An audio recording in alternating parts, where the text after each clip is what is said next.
एक बार की बात है, एक लड़का था, उसका नाम सबल था, जो नगर में रहता था।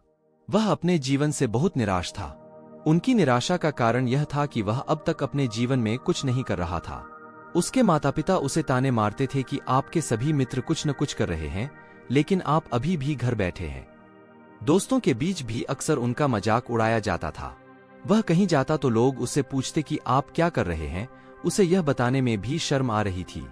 वह कुछ नहीं कर रहा था। धीरे धीरे उसने रिश्तेदारों से मिलना जुलना कम कर दिया और लोगों से मिलना भी बंद कर दिया। वह ज्यादातर समय घर पर ही रहता है। वह अकेला रोता है और भगवान को कोसता है और अपनी किस्मत को दोष देता है। अब उसे अपना जीवन बोझ लगने लगा था। कभी कभी वह सोचता कि कब वह कुछ करने के योग्य बनेगा, और फिर वह सोचता कि जिंदा रहने से अच्छा मर जाना है। एक दिन वह अपने नगर की एक गली से गुजर रहा था। तभी उसने देखा कि एक उपदेशक दुख और परेशानियों पर उपदेश दे रहा है। वह भी उसी भीड़ में सबसे पीछे बैठ गया और गुरु के प्रवचन सुनने लगा। उपदेशक कह रहा था, दुख एक शिक्षक की तरह है जो हमें जीवन की सच्चाई दिखाता है और हमें जीने का सही तरीका सिखाता है। आप चाहें तो जिंदगी जीना भी सीख सकते हैं। गुरुजी उपदेश दे रहे थे कि तुम चाहो तो कुछ भी हासिल कर सकते हो, और अगर चाहो तो एक कोने में बैठ कर रो सकते हो।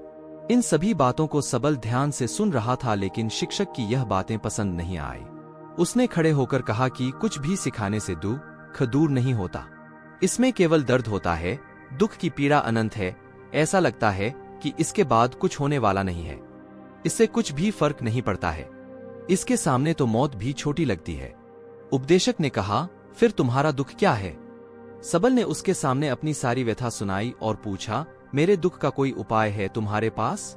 यह सुनकर शिक्षक मुस्कुराए और बोले, तुम उस दिन मेरे पास आओ जब आपके जीवन में वास्तविक दर्द हो। मैं आपकी समस्या का समाधान अवश्य करूंगा। यह कहकर गुरु वहां से चला गया। सबल ने सोचा, कहीं मेरा दुख नकली तो नहीं है? क्या मैं जिस दर्द से गुजर रहा हूं वह नकली है? मेरा दुख कोई नहीं समझ सकता। जब माँ बाप नहीं समझते तो गुरु क्या समझेगा? उनके दुखों से व्यथित होकर सबल ने एक फैसला लिया कि अब वह कुछ करेगा। सबल ने एक छोटा व्यवसाय शुरू किया, पर उसे सफलता नहीं मिल रही थी। लेकिन उसके घरवाले पूछते हैं कि क्या वह कुछ कोशिश कर रहा है।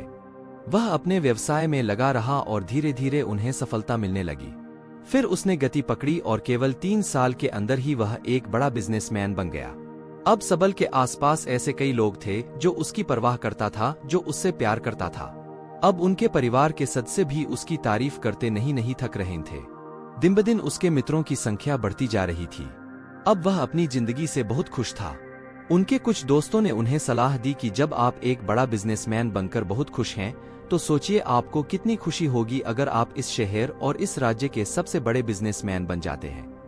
कितने लोग आपसे जुड़ना चाहेंगे, आपकी कितनी बड़ी ख्याति होगी, और स्वयं राजा भी आपसे दोस्ती करना चाहेंगे और जरूरत पड़ने पर ही आपसे पैसे उधार लेंगे। दोस्तों की यह बात सबल के मन में घर कर गई। अब वह और पैसे कमाने की कोशिश करने लगा, लेकिन उसे यह सब बहुत ही जल्दी चाहिए था। वह समय बर्बाद नहीं करना चाहता था। उनका अधिकांश समय इन चीजों को प्राप्त करने में गलाने लगा। इसलिए वह ऐसे काम करने लगा जो सही नहीं था। उसने बड़ा उधार लेना शुरू कर दिया। उसके दोस्तों से पैसे की मात्रा और अधिक मुनाफा कमाने के लालच में वह अपने माल में मिलावट करने लगा। उसने अन्य व्यापारियों के खिलाफ भी साजिश रची और उन्हें डराया धमकाया। जैसा उसके दोस्त कहते थे वैसा ही करता था। वह इन तरीकों से ज्यादा पैसा कमा रहा था, पर अब उसके जीवन में पहले जैसा चैन न था। उनके मन की शांति गायब हो गई थी और वह रात को सो नहीं पाता था। वह हंगामे में रहता था। वह सब कुछ पाकर भी उन्हें किसी चीज में सुख नहीं मिल रहा था। एक दिन सबल अपनी गाड़ी में कहीं जा रहा था। तभी रास्ते में उन्हें उपदेशक का आश्रम दिखाई दिया। वह रुका और गुरु के पास जाकर बोला, संत, आपने मुझे मेरे पास आने के लिए कहा था जब मेरे जीवन में सच्चा दुख आता है। अब मैं बहुत दुखी हूँ कि मेरी नींद हराम हो गई है। मुझे कहीं भी शांति नहीं मिल रही है। इस प्रकार सबल ने अपनी सारी समस्याएं गुरु को बता दी। गुरु ने कहा, जब तुम पहली बार मुझसे मिलने आए थे तब भी तुम किसी दुख में थे। आपने उस दर्द से क्या सीखा? सबल ने कहा कि सिर्फ सोचने और चिंता करने से कुछ नहीं होता। आपकी दृष्टि को सच करने के लिए यह कार्रवाई करता है, और सिर्फ काम करने से कुछ नहीं होता, परिणाम भी मिलना चाहिए। जब आपको लगता है कि आपका लक्ष्य हासिल नहीं होने वाला, तब राह में चाहे कितनी भी मुश्किलें आ जाए, मन कितना भी निराश क्यों न हो, कितना भी लगता हो कि अब कुछ नहीं होने वाला है, तभी विश्वास करें, मैं जो भी कर रहा हूं उसमें अवश्य सफल होऊंगा। खुद पर ध्यान दो, लोगों पर नहीं। लोग केवल सफल लोगों का सम्मान करते हैं। कोई कितना भी अच्छा क्यों न हो, वह हमेशा लोगों की नजरों में बोझ बने रहते हैं। यह सब सुनकर उपदेशक मुस्कुराया और बोला, जब आपके पास है तो यह वास्तविक दुख नहीं है। अपने जीवन में वास्तविक दुख आए तब मेरे पास आओ, मैं उसे ठीक कर दूंगा।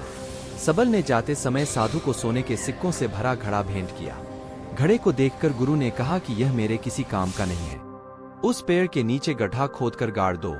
सबल ने घड़े को पेड़ के नीचे दबा दिया, जैसा कि गुरु ने बताया, और वहां से चला गया। कुछ दिनों से कारोबार ठीक चल रहा था, लेकिन व्यापार के गलत तरीके के कारण धीरे धीरे उसे व्यापार में घाटा होने लगा। उसकी सारी दौलत धीरे धीरे खत्म होने लगी और एक दिन ऐसा भी आया जब उसके पास कुछ भी नहीं बचा और उस पर कर्ज का बोझ चढ़ गया था। परंतु वह निश्चिंत था, क्योंकि उसने अपना सारा कर्ज अपने दोस्तों से लिया था। उसने सोचा कि उसके दोस्त बुरे वक्त में उनके साथ खड़े रहेंगे, लेकिन ऐसा कुछ नहीं हुआ। जैसे ही बुरा वक्त आया, दोस्त पहले उससे कर्ज मांगने लगे। अगर उसने कर्ज नहीं लौटाया, उन्होंने उसे जान से मारने की धमकी भी दी। उनके सभी शुभचिंतक और प्रियजन उससे दूर हो गए। उसके दोस्त, जो उसके साथ मस्ती किया करते थे, अब उससे दूर भाग रहे थे। उसका परिवार उसकी गलतियां और कमियां गिनने लगा। उनकी सारी संपत्ति नीलाम कर दी गई और उसके पास कुछ भी न बचा। जब उसने अपने पिता से मदद मांगी, पिता ने कहा कि मेरे पास थोड़ी सी संपत्ति है, मैं तुम्हारी माँ को क्या कहूंगा अगर मैं तुम्हें दे दूं? यह संपत्ति हमारा अंतिम उपाय है। सबल के मन में गहरा दुख छा गया। उसके आसपास कोई नहीं था जो उनके दुख को समझ सके, जो उसे संभाल सके। जनता के इस विश्वासघात के कारण वह अंदर से टूट चुका था। वह सोचने लगा कि अब जीने का क्या मतलब है, अब मौत ही मेरा सहारा है। वह आत्महत्या करने के लिए पहाड़ी पर जा रहा था, तब से उसे याद आया कि उस शिक्षक ने उससे कहा था, मेरे पास आओ जब तुम्हारे जीवन में वास्तविक दुख हो। सबल गुरु के पास गया और अपनी सारी व्यथा सुनाई। आंखों में आंसू लिए उसने कहा, हे गुरुजी, मेरे दुख का निवारण कीजिए। गुरु ने कहा, जब जीवन में असली दुख होता है तब मेरे पास आ जाना, मैं इसे जरूर ठीक करूंगा। सबल ने कहा कि ये क्या हो रहा है, मेरी जिंदगी में अभी दुख नहीं है, तो आखिर असली दुख क्या है?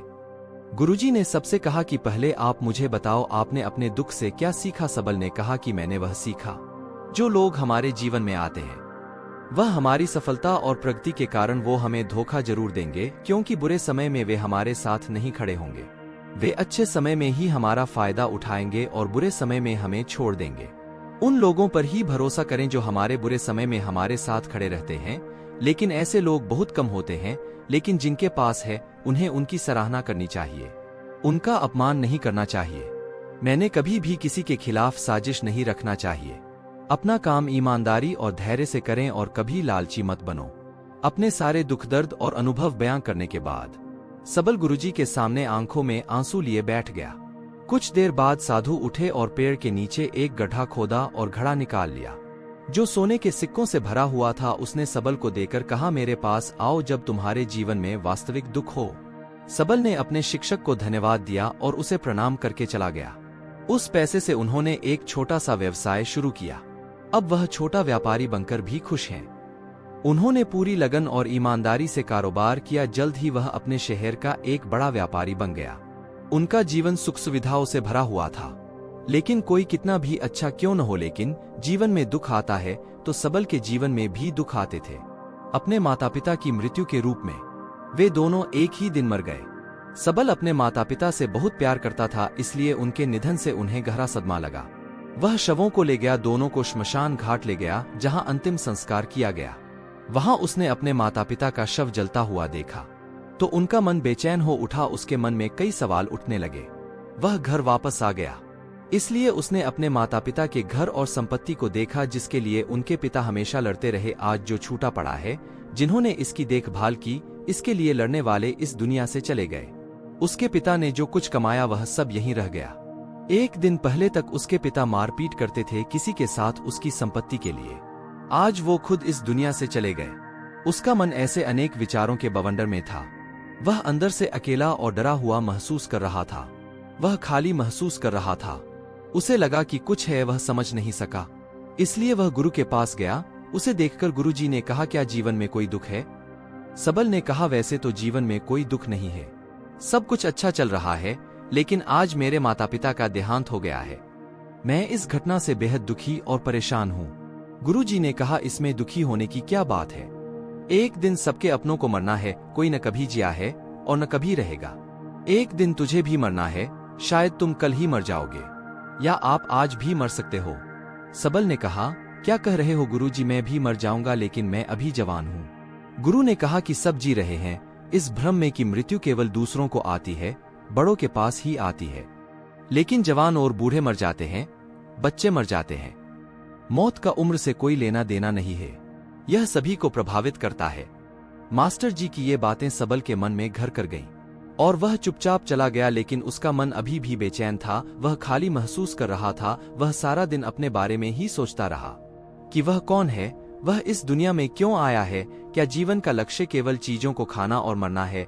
ऐसे कई सवाल उसके दिमाग में लगातार उठ रहे थे, लेकिन उन्हें अपने किसी भी सवाल का जवाब नहीं मिल रहा था और उसका दुख दिन ब दिन बढ़ता ही जा रहा था।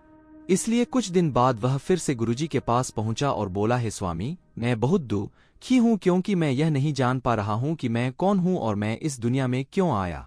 यह सुनकर गुरुजी मुस्कुराए और बोले, आज आपके जीवन में पहली बार सच्चा दुख उत्पन्न हो गया है। यह वास्तव में दुख कहलाने के लायक है। हम नहीं जानते कि हम कौन हैं, हम क्यों आए हैं, क्या करें, कैसे करना है। सबल ने अपने गुरु से कहा कि उसकी दुर्दशा दूर करो।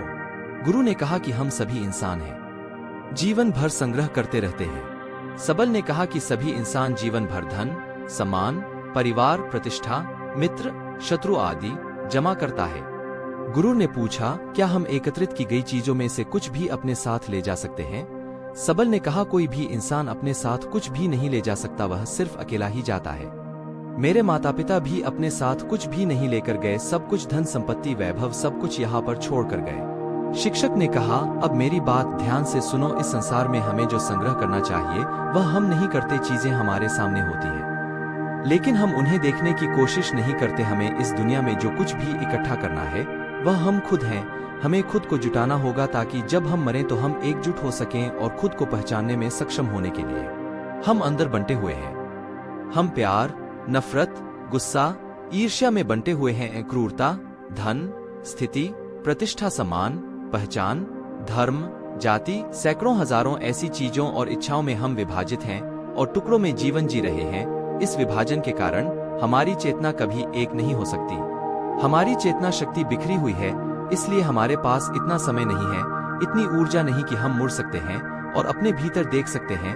वास्तव में धन, सम्मान और सुविधाओं का अभाव, लोग इसे दुख समझते हैं और जीवन भर के लिए जो दुख कहकर रोते रहते हैं और समाधान खोजने का प्रयास करते रहते हैं, उन्हें अपना समाधान कभी नहीं मिलेगा, क्योंकि जिसे लोग दुख कहते हैं वह वास्तविक दुख नहीं है।